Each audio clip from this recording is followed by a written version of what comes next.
Hello, hello, and welcome to Inklings with Irena, the weekly energy show connecting you to your intuitive guidance system. And today I want to talk about how to find serenity and get off that emotional roller coaster. If we haven't met yet, my name is Irena Miller, and I'm an intuitive energy guide, an energy alchemist. This is my joy pulling from my quite varied background. I have over 2 decades in studying yoga, energy work, everything from Reiki to quantum healing to pulse to, oh my goodness, this is a true joy of mine, to even reading tarot cards and runes and bringing crystals into it. This is a practice, a lifelong passion of mine. And when I work with my clients, I put together very specific energy recipes for them to help them on their way. And that's what I love to do here. This is my chance to kind of do that on a bigger scale so I can help more than just the one person I can meet with at a time. So let's jump into this. How to find serenity now. Let me know if you're a Seinfeld fan. Just drop a little emoji in the comments below. Do you remember that episode where they're going around? It starts with George's father. He goes to the self-help guru and the guru says, here, listen to this cassette. And in the cassette, they go, serenity now. So the way George's father says it is he yells and he's like, serenity now. And then you have the rest of the cast, of course, Kramer joining in the fun. He's getting into all sorts of trouble. It's like serenity now. But there's one key piece that's missing. And it's interesting. I almost said another word there as I'm tripping over my words in this moment. Little Freudian slip. Because, right, it's the pissed off part. Where does all that emotion go? Holy cannoli. Part of that episode, if you remember, there's a scene in that Seinfeld episode where George is talking with, I can't remember who the other character is, but he's the one who came up with Serenity Now, and then he ended up in the insane asylum.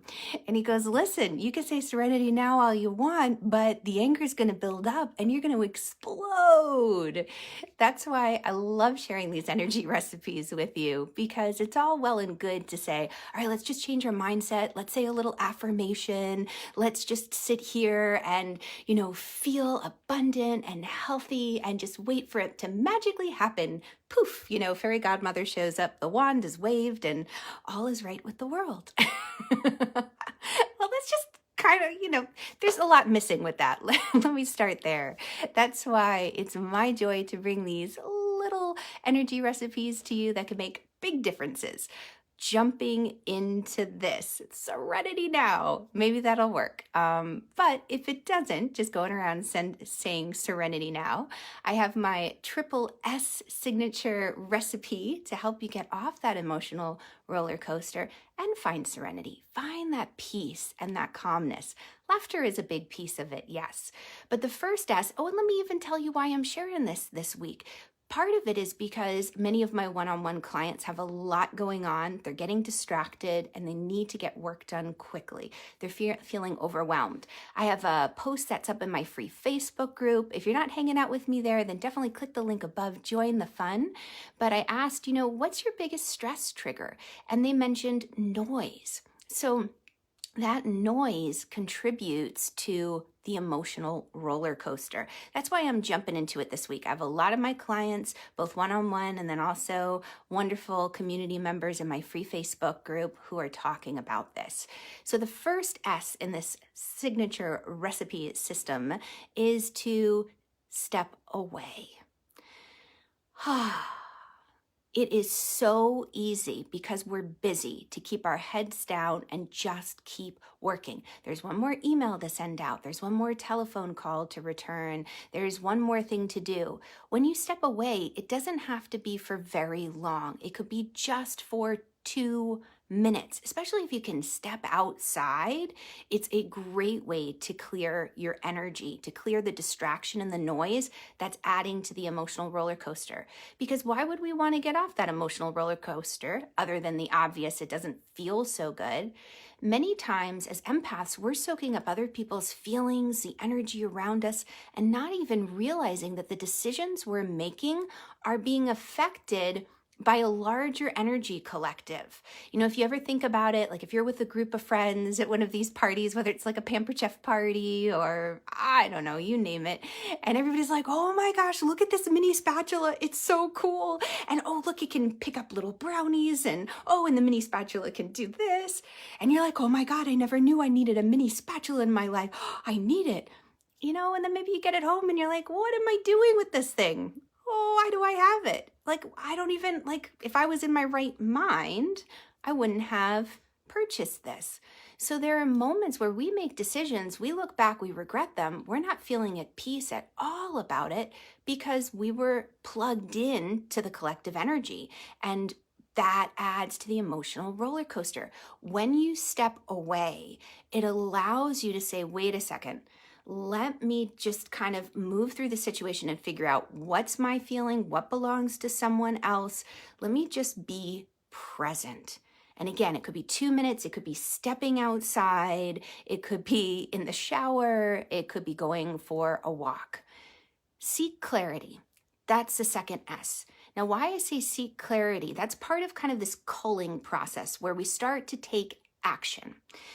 That's the piece that's missing when we're just saying, Serenity now. We don't have any action involved in that other than trying to say like abracadabra. We need action. If Aladdin's at the magic cave and he says abracadabra and the door opens, nothing's going to happen. He won't find the treasure unless he walks through the mouth of the cave, which is, it has some risk involved, right? We don't know what's going to be on the other side. There might be riches promised, but we don't know. We have to take action. So seeking clarity is part of that action. We step away just to catch our breath, to take ourselves out of the mix of things so we can ground. From there, we start to seek clarity. What does that look like? It looks like action. So here's where the walking comes in. Maybe it's journaling. Maybe it's meditating for you. Maybe it's singing mantras. Maybe it's talking it out with a friend. But it is the emotional release part. So at that end of that Serenity Now episode where Kramer's been going, Serenity Now, and he starts to twitch, he blows his lid, like, right? There's the explosion. It comes out. So release the pressure before it explodes. I giggle because I have a lot of Scorpio in my chart. So I know what can happen if you repress the emotion. It's quite an explosion. So have a little release valve. And that can look like a lot of different things, like the things I mentioned. Now, the final S is, what was my final S? It was stepping away. It was seeking clarity. And space. Have that space for thinking. It's important that once you take an action item and you clear out these emotions, you allow yourself some space to process, to digest what's ever come up. So with that clarity, we'll get the aha moments, we'll have the revelation. And you want to make sure that you've made a little bit of space in your day just to digest, so that when you come back out into the world, you're grounded. You know what your vision is. You know what feelings belong to you, what doesn't. You've had that chance to release, and you've had some time to digest and to think about it. So let me know in the comments below if you have a favorite way of letting off steam. There's many different ways we can do it, many safe and healthy ways, but I encourage you, take that time to figure out what energy belongs to you. If it doesn't belong to you, release it safely. If you're looking for practice of how to do that, I've got that in the link above too. My go-to practice that I call Root Flesh Fill. It's a wonderful daily practice. It can take you, once you know it, like 30 seconds. The little visualization and meditation is, I think, 2 minutes long, but it's a wonderful help. All right, so here's to your success and to finding serenity now. All right, I'll catch you all on the flip side. Have an amazing, amazing day. Mwah. Bye, guys.